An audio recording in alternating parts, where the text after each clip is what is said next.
the Apostle Paul had this incredible, first of all, I'd say genius, that, and you might also call it spiritual intuitiveness, where he would travel around, and if you've, probably a lot of people don't really get what happened in Paul's life, but he traveled, and when he traveled, he would go, because he was Jewish, he would go to places far away from Jerusalem, but where they had a Jewish synagogue, and he would get up and he would speak probably as a guest to this synagogue.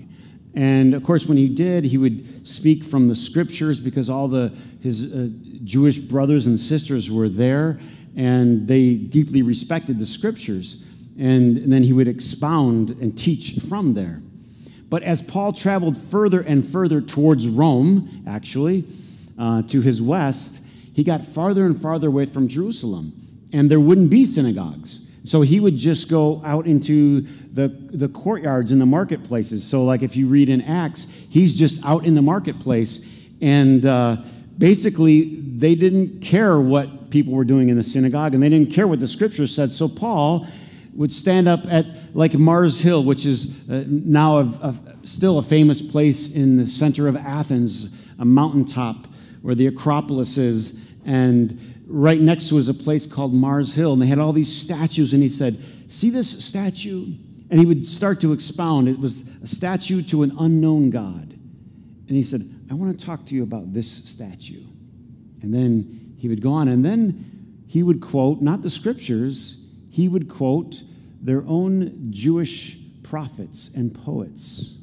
He says, "We are all his offspring, as your own poets have said."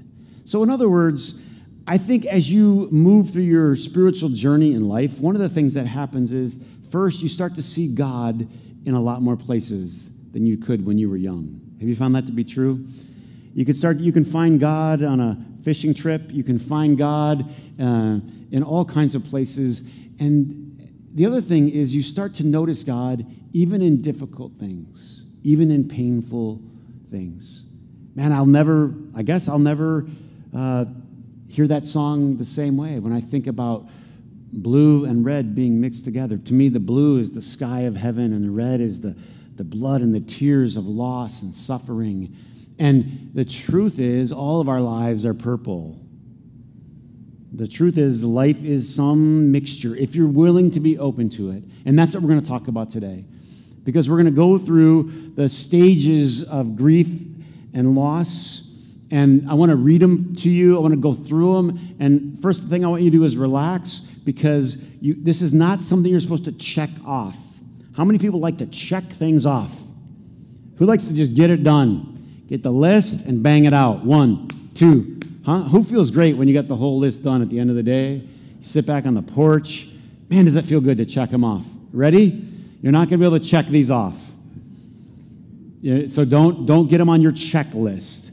But I do want to go through them because I think they are unbelievably helpful. These kind of came to us in the 60s by a lady named Elizabeth Kubler-Ross. And she spent countless hours with dying patients. And it formulated into a book and into the stages. And like I said, we can learn from this, and we can also learn from the scriptures, because you'll see the truth always comes together, it converges. So let me read from Matthew 16. Jesus came to the region of Caesarea Philippi. He asked his disciples, Who do people say the Son of Man is? He gets the disciples together. He starts talking to them about, who are people saying that I am? And they say you're Elijah. They say, well, you're one of the prophets. And he looks at him. He says, well, who do you say that I am? And Peter says, you're the Christ. You're the Son of the living God. Man, boom.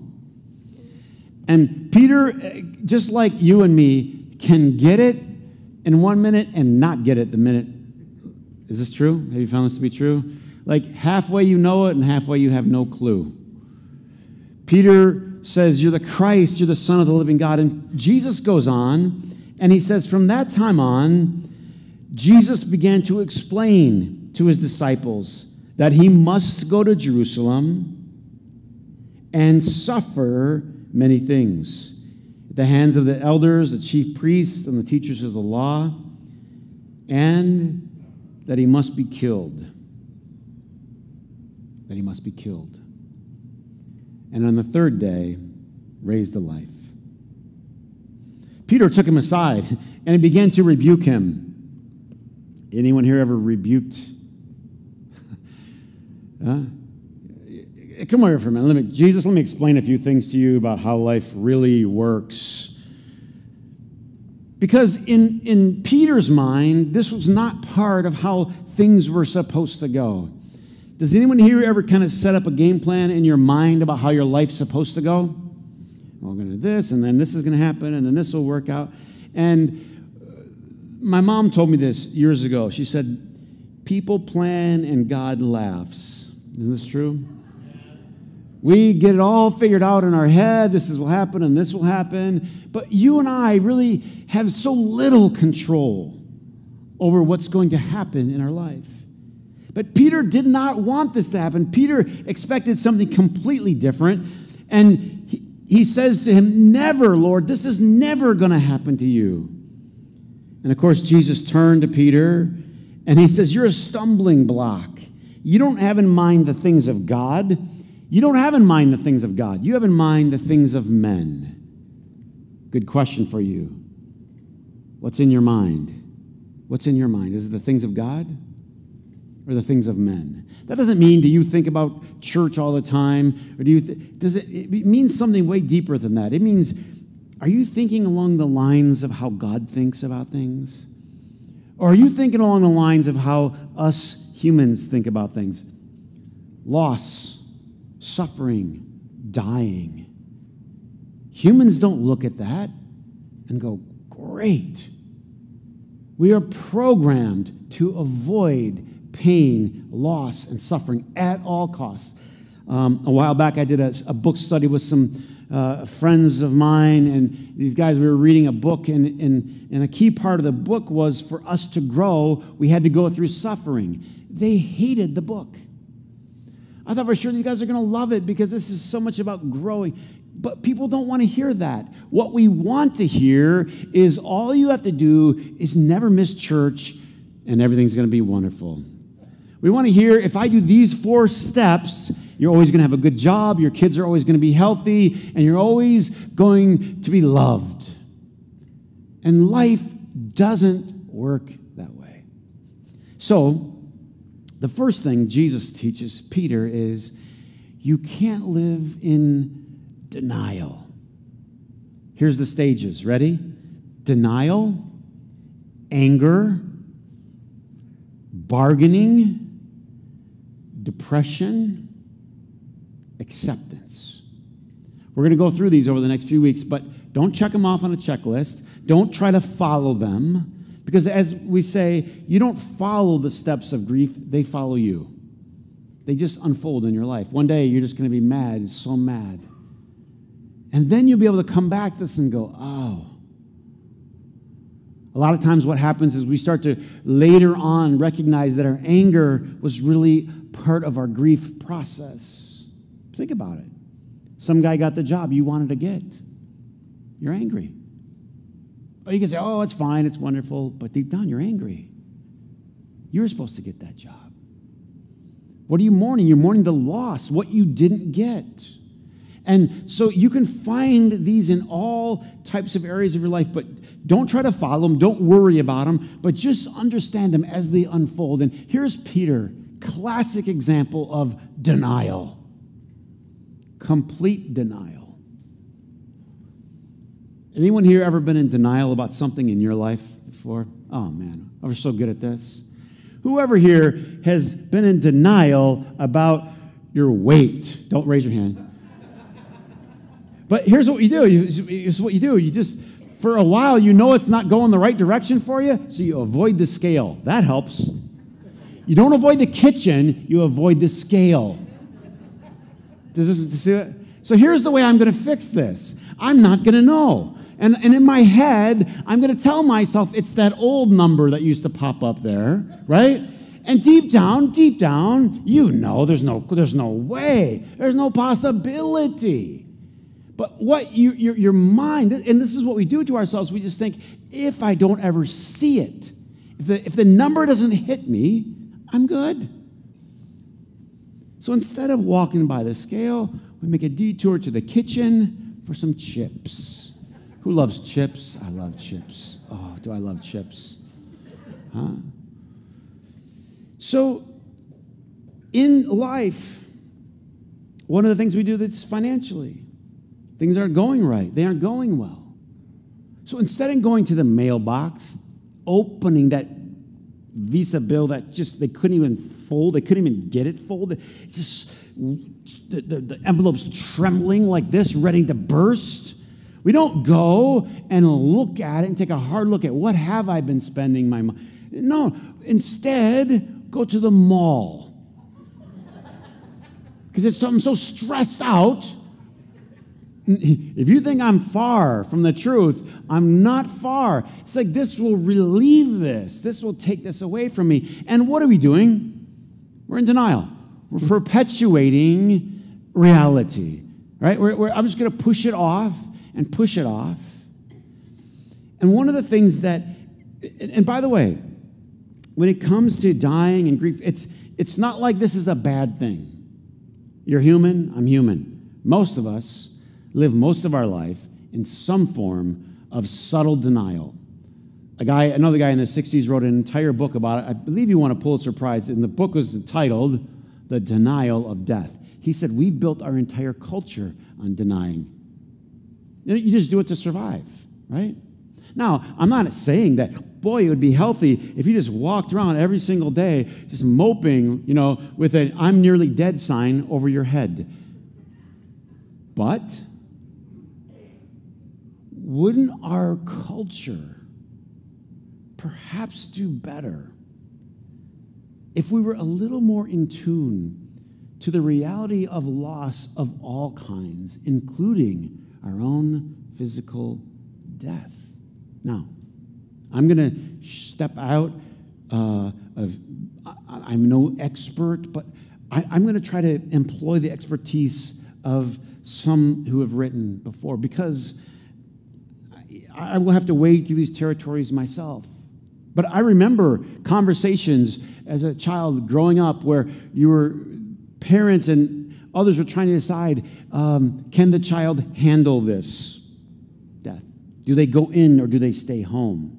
Now, I'm not trying to tell you you're a good parent or a bad parent on what you do, but Elizabeth Kubler-Ross, who studied death and dying for years and years and years, was thoroughly convinced that we're shielding our kids from something at their own and our own demise. Make your own judgment, but listen. This is real.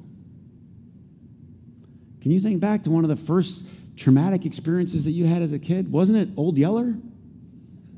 I mean, wasn't it? Where at some point you have to realize this is a part of life. She went on to write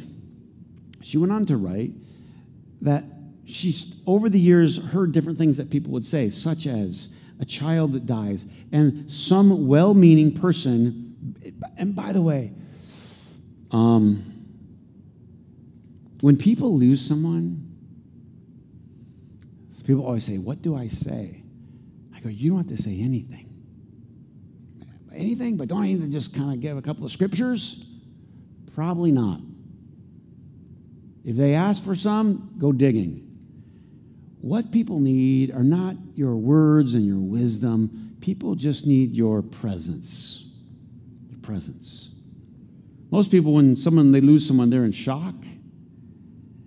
And they will remember the people that were close to them, not all the things that they said.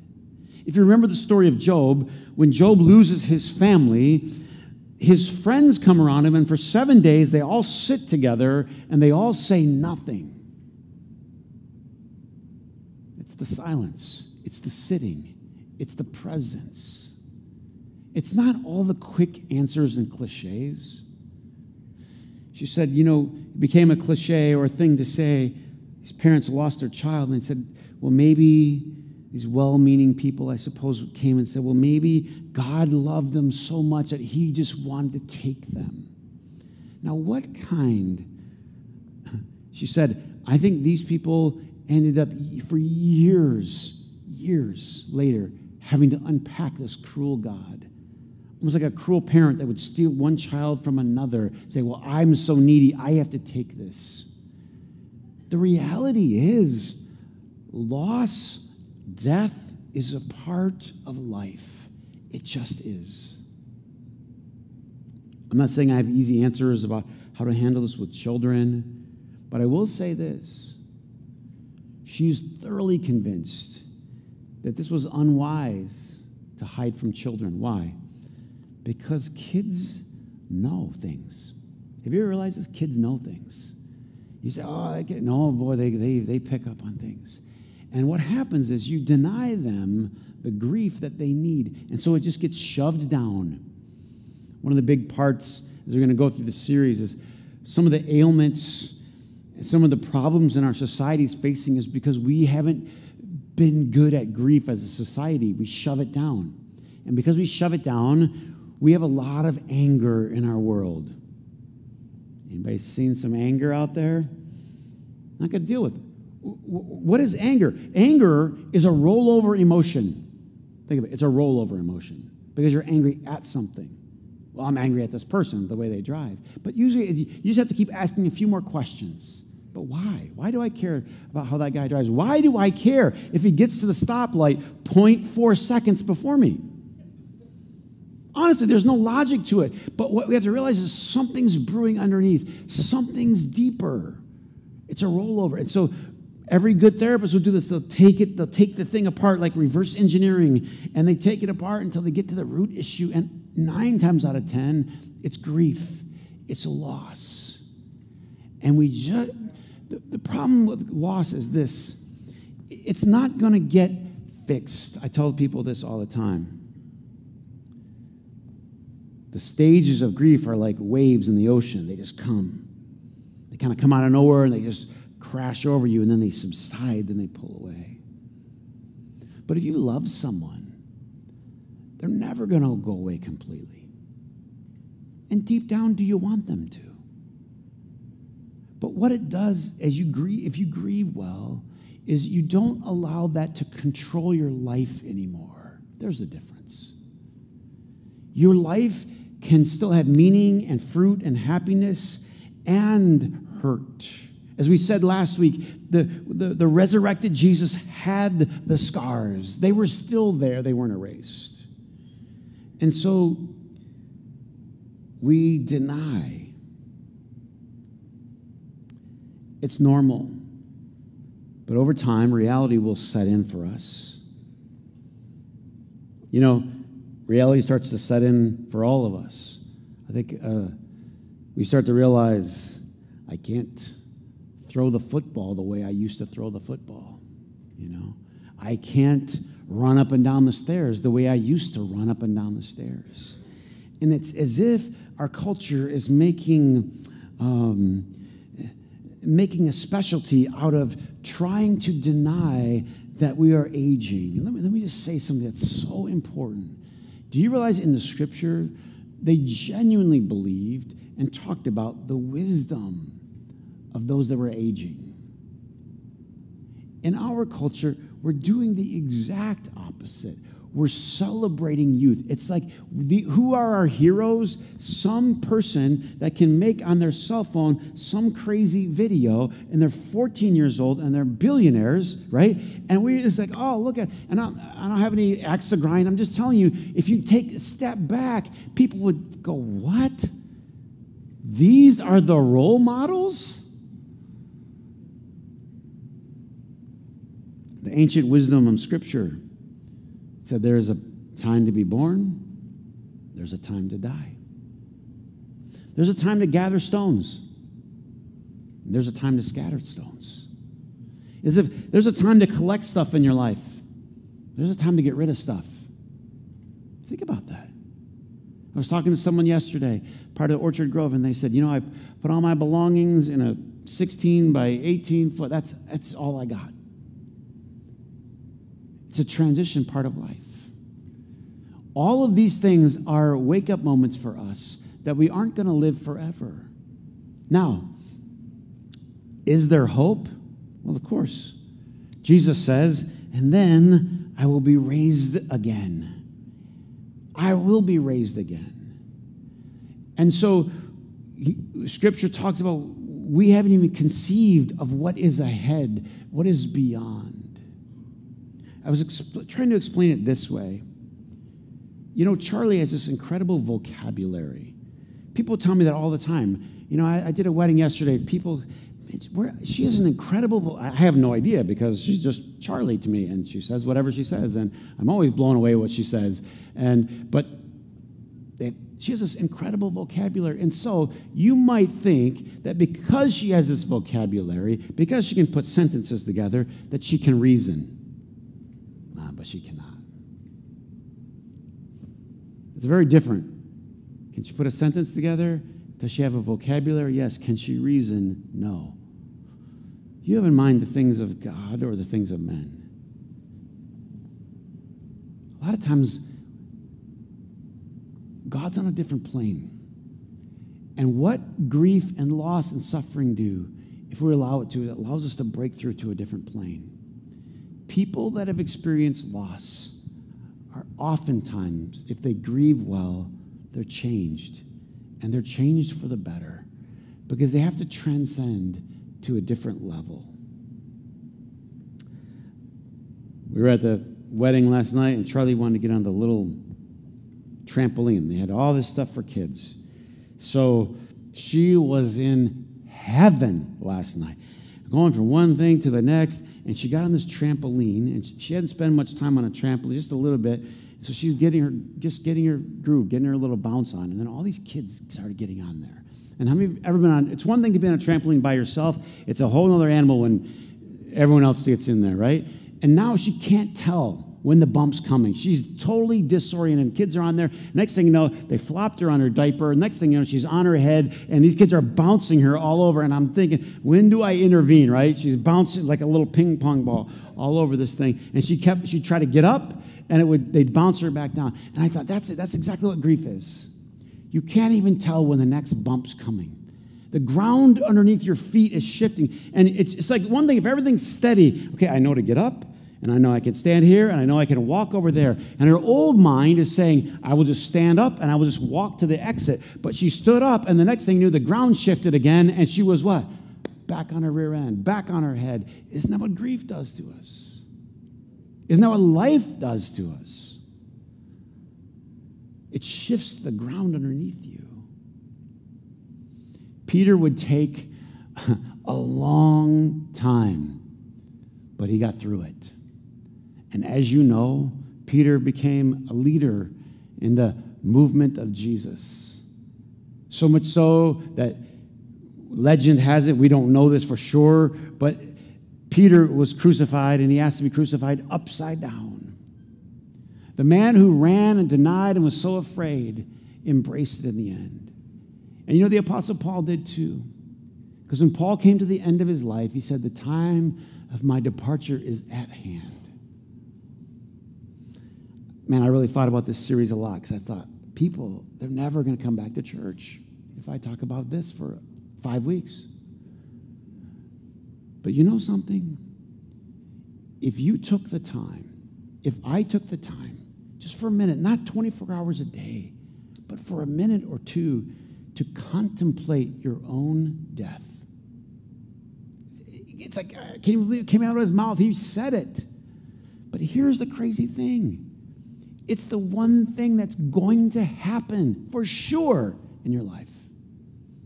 Maybe, just maybe, you can approach it the way Jesus did. With calm, with passion, with dignity, and look, with purpose. Because here's what can happen. Once you face that reality, it can free you. This is the key thing.